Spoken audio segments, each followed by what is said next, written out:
आज के समय में लोगों में बढ़ती बीमारी का बड़ा कारण खराब होती लाइफस्टाइल है। अनियमित दिनचर्या, खराब खान पान आदि। ऐसा इसलिए है क्योंकि आज के दौर में हम अपनी संस्कृति व पूर्वजों की सिखाई गई बातों को अनदेखा कर रहे हैं। इस कारण लोगों को कई प्रकार की बीमारियों का सामना करना पड़ रहा है। आयुर्वेद में वर्षों तक पहले स्वस्थ जीवन के लिए अहम जानकारी दी गई थी, जिसे आज बहुत कम लोग की मानते हैं। वेद बताते हैं कि आयुर्वेद में हर चीज़ को 3 दोष से जोड़ा गया है: वात, पित्त और कफ। इसमें होने वाली किसी भी समस्या के कारण हमें उससे संबंधित रोग हो जाते हैं। मनुष्य को किसी प्रकार की बीमारी ना हो, उसके लिए हमारे पूर्वज आयुर्वेद में दी गई जानकारी के अनुसार तय रूटीन का पालन किया करते थे। जिस प्रकार धार्मिक नियमों का पालन किया जाता है, ठीक उसी प्रकार हमारे पूर्वज इस रूटीन का भी पालन करते थे, जिसका जिक्र उन्होंने आयुर्वेद में भी किया है। इसे सभी लोग मानते थे। एक्सपर्ट बताते हैं कि हमारे शरीर आयुर्वेद में जिक्र किए गए पंचाभूत से बना है। जल, वायु, अग्नि, आकाश, पृथ्वी को पंच महाभूत माना गया है। इन्हीं 5 तत्वों से यह धरती व इस पर जीव जंतु निवास करते हैं। ऐसे में साइंस के अनुसार जिस प्रकार पृथ्वी सूर्य चंद्रमा से प्रभावित होती है, सूर्य व चंद्रमा की दिशा बदलना, इसका असर पृथ्वी पर होता है। ठीक उसी प्रकार पृथ्वी का हिस्सा होने के कारण हमारा शरीर भी सूर्य व चंद्र से प्रभावित होता है। ऐसे में इससे वात, पित्त और कफ भी प्रभावित होते हैं। सूर्य की रोशनी से शरीर में अलग प्रभाव पड़ता है और रात होने पर अलग प्रभाव होने लग जाता है। आयुर्वेद में सूर्य व चंद्रमा आदि को ध्यान में रखते हुए हमारे पूर्वजों ने स्वस्थ जीवन शैली के लिए ही डेली रूटीन बनाया है, जिसे हम सभी को मानना चाहिए। जो इसे नहीं मानते हैं, उन्हें बीमारी होने का खतरा रहता है। जानिए हमारा डेली रूटीन आयुर्वेद के अनुसार कैसा होना चाहिए। एक्सपर्ट बताते हैं कि आयुर्वेद में इस बात का जिक्र है कि सुबह उठने का सबसे सही समय ब्रह्म मुहूर्त में होता है। इस समय रात की कालीमा छटने लग जाती है व उजाला होने लग जाता है। करीब 4 से 5:30 बजे के बीच उठना सेहत के लिए काफ़ी फायदेमंद होता है। एक्सपर्ट बताते हैं कि सुबह उठने का यह सबसे अच्छा समय है, क्योंकि यदि कोई नियमित तौर पर इसी समय पर उठेगा तो शरीर में मौजूद कफ दोष कम होंगे, वही वात एक्टिवेट होगा, यानी हमारा शरीर और दिमाग दिन भर के कामकाज को करने के लिए एक्टिवेट हो जाता है। यही कारण है कि इस समय हम सभी लोगों को उठ जाना चाहिए। आयुर्वेद में इस समय को योगाभ्यास व प्राणायाम करने के लिए सबसे उचित माना गया है। यह ज्ञान बढ़ाने का भी सबसे अच्छा समय है। यही वजह है कि हमारे पूर्वज इस समय या घर के बड़े बुजुर्ग ध्यान लगाकर ईश्वर को याद करते थे। इस समय यदि स्टूडेंट्स पढ़ाई करें तो उन्हें अच्छे से याद होगा। इसके अलावा आपने यह महसूस किया होगा कि जब आप सोते हैं, इस समय के दौरान आप जो भी सपने देखते हैं वो आपको याद रहते हैं। इस समय के दौरान बातें एक्टिवेट रहती है। ब्रह्म मुहूर्त में इन बातों का रखें ध्यान। उठने के बाद शौच कर लेना चाहिए, चेहरे और आंखों को अच्छे से धोना चाहिए, मुंह धोना चाहिए, व्यायाम व योगा करना चाहिए। आयुर्वेद के अनुसार व्यायाम तक करना चाहिए जब तक हमारे अंडर आर्म्स में पसीना ना आ जाए। ऐसा होने पर शरीर के सभी अंगों में गर्मी व ऊर्जा महसूस हो चुकी होती है, वह सभी अंग एक्टिवेट हो जाते हैं। एक्सपर्ट बताते हैं कि योगाभ्यास व फिर व्यायाम करने के कम से कम आधे घंटे के बाद ही नहाना चाहिए। वैसे लोग जिनका शरीर कफ के प्रकार में आता है, उन्हें गर्म पानी से नहाना अच्छा लगता है। पित्त प्रकार की श्रेणी वाले लोगों को ठंडे पानी में नहाना अच्छा लगता है और वात प्रकार के शरीर को गुनगुने या गर्म से थोड़ा अधिक पानी से नहाने में अच्छा लगता है।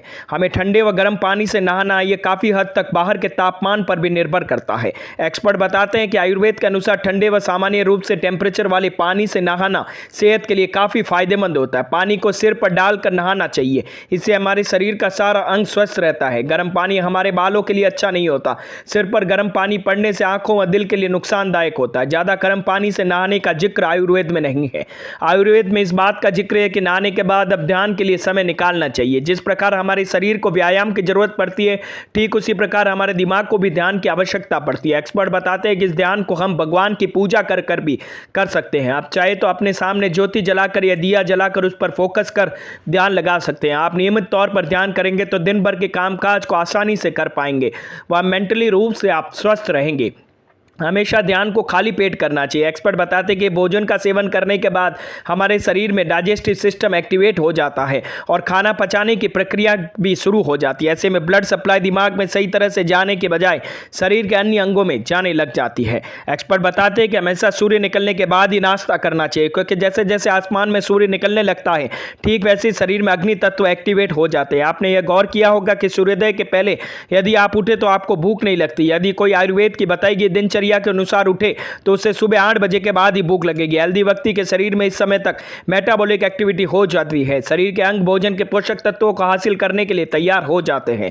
एक्सपर्ट बताते हैं कि आयुर्वेद के अनुसार हमें सुबह के नाश्ते में हल्का भोजन लेना चाहिए, क्योंकि शरीर का पाचन तंत्र रात भर विश्राम मुद्रा में रहता है। ऐसे में यदि आप काफी ज्यादा भोजन ग्रहण करेंगे तो आपके पाचन क्रिया पर गलत प्रभाव पड़ सकता है। एक्सपर्ट बताते हैं कि नाश्ते के आधे घंटे बाद आप काम शुरू कर सकते हैं। इसके बाद दोपहर 1 बजे तक आप अच्छे से काम कर सकते हैं। 1 बजे तक सूर्य की किरणें काफी तीखी होती है। इस समय शरीर को काफी ऊर्जा की जरूरत होती है। ऐसे में सही समय पे अच्छे से भरपेट भोजन ग्रहण करना चाहिए। भारत में आमतौर पर कई लोग दोपहर में घर आकर आराम करते हैं, लेकिन आयुर्वेद के अनुसार सोने का जिक्र नहीं है दोपहर में। एक्सपर्ट बताते हैं कि इस बात का जिक्र है कि गर्मियों में जब तापमान हद से अधिक हो उस स्थिति में थोड़ी देर तक आराम कर लेना चाहिए। एक्सपर्ट बताते हैं कि आयुर्वेद में इस बात का जिक्र है कि शाम के लिए लोगों को अपने पसंद के अनुसार गतिविधियों को करना चाहिए। दिन भर के लिए किए गए काम से अलग हटकर इसे करना चाहिए। कोशिश करें कि आपने इस पसंदीदा एक्टिविटी में अपने परिवार के सदस्यों को भी शामिल करने, जैसे खेलना, गाना गाना, पेंटिंग आदि। एक्सपर्ट बताते हैं कि सूर्यास्त होने के बाद शरीर में खाना पचाने की ताकत काफ़ी धीमी हो जाती है, इसलिए सुझाव दिया जाता है कि सूर्यास्त होने के कुछ देर बाद ही हमें अपना रात का भोजन कर लेना चाहिए, क्योंकि सूर्यास्त के काफ़ी समय बाद यदि हम भोजन करते हैं तो उसे पचने में काफ़ी समय लगता है।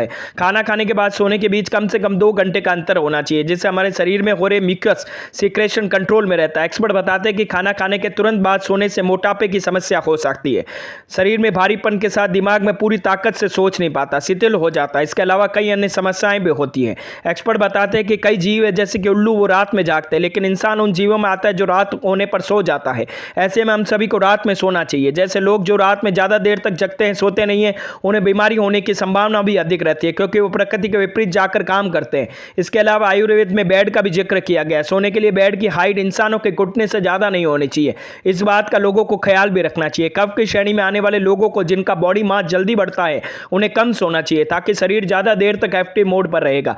जिन लोगों का शरीर पित्त की श्रेणी में आता है, उन्हें 7 से 8 घंटे की नींद लेनी चाहिए, और जिनका शरीर वात की श्रेणी में आता है, उन्हें 8 घंटे से अधिक सोना चाहिए। कफ की श्रेणी में आने वाले लोगों को, जिनका बॉडी मास जल्दी बढ़ता है, उन्हें कम सोना चाहिए ताकि शरीर ज़्यादा देर तक एक्टिव मोड में रहे। जिन लोगों का शरीर पित्त की श्रेणी में आता है, उन्हें 7 से 8 घंटे की नींद लेनी चाहिए। जिनका शरीर वात की श्रेणी में आता है, उन्हें 8 घंटे से शरीर ज़्यादा सोना चाहिए। आज के समय में भले ही जमाना बदल गया है, कंपनियों में लोग रात भर काम करते हैं, ऐसे में इस रूटीन को मानना संभव नहीं है, लेकिन बहुत ऐसे लोग हैं जो चाहे इस रूटीन को फॉलो कर सकते हैं। एक्सपर्ट बताते हैं कि पहले के समय में भी लोग दुकान लगाकर सामान की बिक्री करते थे, खेतों में वह सेना के साथ शारीरिक परिश्रम भी करते थे। वही आज भी लोग ऑफिस जाते हैं, रोजमर्रा के काम करते हैं, बस जरूरी अच्छी लाइफस्टाइल नहीं अपनाते। पहले के समय में लोग अपने स्वास्थ्य को लेकर जागरूक थे। यही वजह है कि जो आयुर्वेद रूटीन चार्ट को अपनाते हैं वो हमेशा सुख ही पाते हैं। लेकिन हम भारतीय अपनी संस्कृति से दूर होते जा रहे हैं, तो ऐसी संस्कृति को हमें जरूर अपनाना चाहिए और हमारी लाइफस्टाइल में जरूरी बदलाव करके हमारी सेहत को चुस्त और दुरुस्त बनाना चाहिए। तो दोस्तों, कैसी लगी मेरी ये जानकारी? अगर मेरी ये वीडियोस आप लोगों को पसंद आते हैं तो प्लीज़ लाइक, शेयर, सब्सक्राइब करना ना भूलें, और हाँ, कमेंट करना भी ना भूलें। धन्यवाद।